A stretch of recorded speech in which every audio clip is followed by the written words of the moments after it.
Welcome back, everyone. It's good to see you all. Did you ever think there should be a thing that does this, that does X?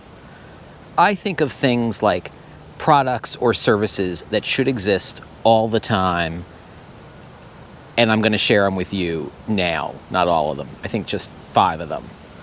Let's call this There Should Be a Thing, the Outdoors Edition. Let's go.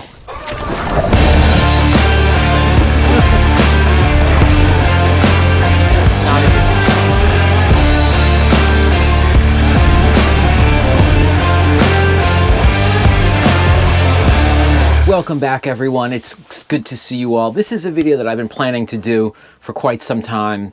I keep a list in a document on my iPad of, video production notes, things that I want to do, and the research that I do for them. And this one has been on there for quite some time, but now that the season is sort of slowing down for a lot of people, I'm not paddling quite as much. I'm still paddling, but not quite as much.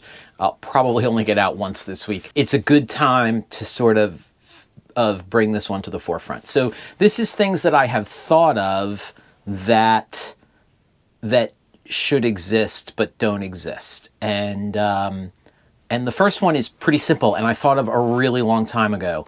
And it's essentially, when I thought of it, this word didn't exist, but it's essentially augmented reality sunglasses. Okay, so let me explain this. I thought of this in 2011 while I was paddling the Inside Passage, and augmented reality was so not a thing in 2011. But essentially what I want is a pair of sunglasses with a heads-up display that pairs with my GPS. So I even made a video a million years ago, and I don't know where that video lives.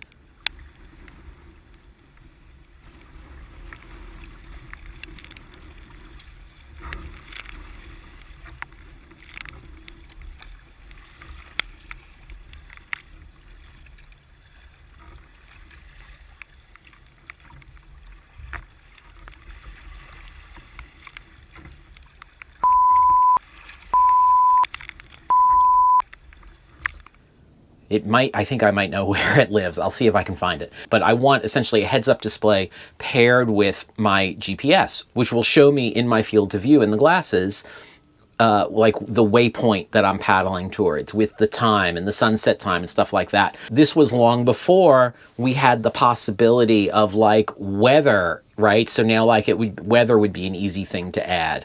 All sorts of stuff would be easy to add because we have so much data just sort of flying around, but that's one of them. I was amazed this week, which is what made me remember it, a ski goggle company has come out with this very product. And that to me is super exciting because it means that my version, which would be as simple as a pair of sunglasses, is probably a few years down the road. They just have to make everything smaller, and communications and batteries need to be better. But so that one's possible. That one's coming, which is super exciting.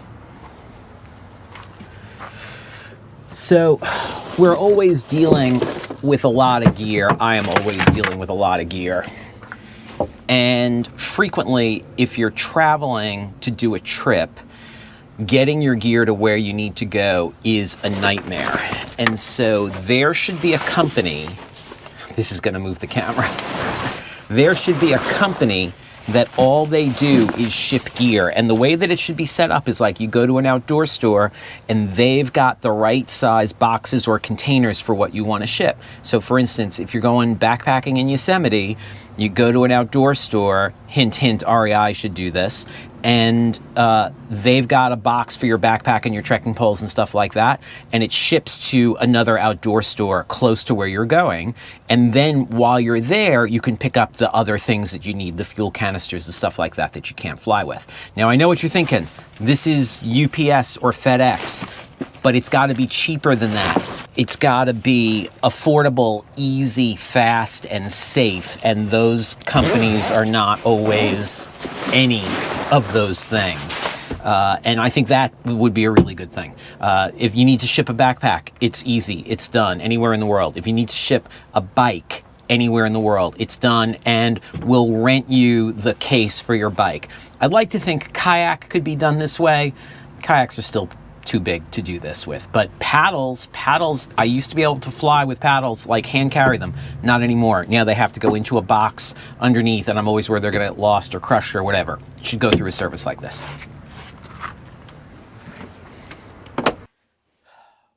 Which brings us to the next part of that.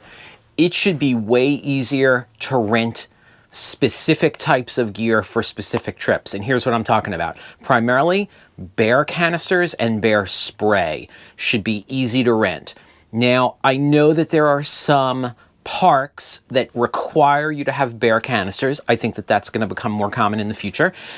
And they do rent canisters, but it should be easier than that. Most outdoor shops should rent bear canisters and bear spray, and the bear spray should be like a nominal fee, like $3 a day or something like that, unless you use it and then you pay for it, the whole thing, right? That's how that should work.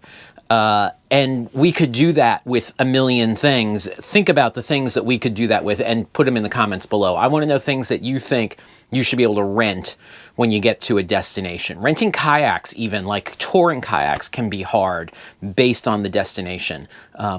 Paddles, PFDs, as long as they're high quality, should be able to be rented, things like that. This is one that I've thought about for quite some time, and it seems like it should already exist, and it doesn't. And I think this is probably too niche. Okay, boats, like full-size boats, sailboats, things like that, cruising boats and fishing boats, all the way up to like oil tankers, have a thing called AIS, which is Automatic Identification System. This is transmitted from the vessel to a communication system, which then on a chart plotter in a boat gives you that boat's position, and you can see like the name of the boat, and sometimes if it's like a freighter or something, where it's going and its speed and its position, things like that. You can actually download an app for your phone so you can see AIS information for a lot of boats. Here's what I want. AIS can transmit two different ways. Sometimes it transmits its data via satellite. Sometimes it transmits its data via VHF, but it requires its own VHF antenna. It can't use the VHF antenna on the person's boat that they use for their VHF radio. And the reason for that is, as far as I can tell, is that the AIS is transmitting all the time, and the VHF radio would interfere with it if they were trying to use the same antenna. But here is what I want. I want a button on my handheld VHF that transmits momentarily my AIS data or information about me in a kayak, so that if there's a boat 2 miles away, that I can pop myself up on their screen, which in theory could trigger a collision alarm on their chart plotter. And that's a lot of what boats use AIS for, is collision alarms. So my big nightmare in the world is getting run over by a boat. And so if I could, among all my other tools, have the ability to just press a button on my VHF radio that would make me pop up on their chart plotter, that would be amazing. Now, there's a whole bunch of stuff with AIS. You have to register for it. There are fees. There are different transmitting strengths. There's a commercial version and a recreational version. We'd have to figure out how to make this work, but this is doable. And I think we could get away with just one antenna on a handheld VHF radio, because it could use the same antenna as long as you don't press both buttons at once. I think that would solve the problem.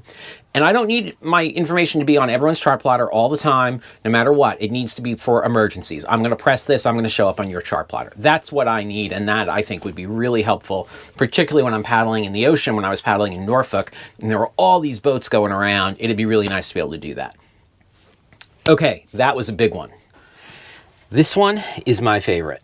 There should be a machine in outdoor stores that you take your water bottle that you have just purchased, you walk over to the machine, you put it in the machine, and you either design something on the touch screen on the machine, or you upload an image or something like that from your phone, and it prints it on the bottle. How cool would that be? I would absolutely freaking love that.